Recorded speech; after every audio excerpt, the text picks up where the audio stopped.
নমস্কার বন্ধুরা, আপনারা কেমন আছেন? আশা করি আপনারা ভালো আছেন। তো আজকে আমি তেলাপিয়া মাছ রান্না করব। আর অল্প একটু চিংড়ি মাছ ছিল, চিংড়ি মাছটাও ওই মাছের মধ্যে দিয়ে দেবো, রান্না করবো এটা হালকা করে। বন্ধুরা আমি একটু কালো জিরে দিয়ে দেবো,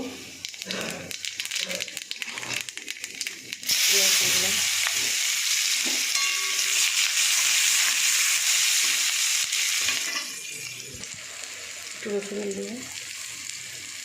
এবার আমি এর মধ্যে আলুটা ঢেলে দেবো।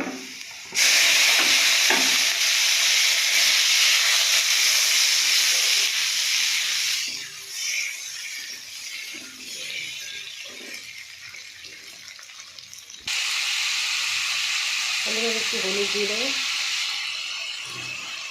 লঙ্কার গুঁড়ো দিয়ে দেবো, নুন দিয়ে দেবো, আর একটু টমেটো দিয়ে দেবো।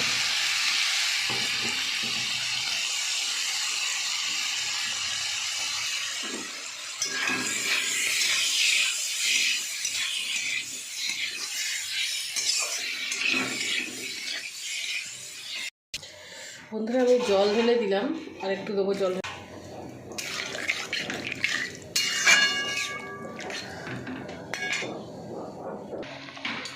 বন্ধুরা আমার ঝোল ফুটে গেছে, এবার আমি মাছগুলো দিয়ে দেবো।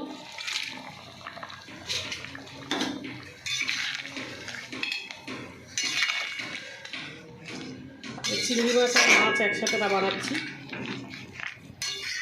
4-5টা চিংড়ি মাছ ছিল, তো ভাবলাম এটা আর কি দিয়ে রান্না করবো আলাদা করে, এই জন্য মাছের মধ্যে দিয়ে দিলাম ভালো করে ভেজে।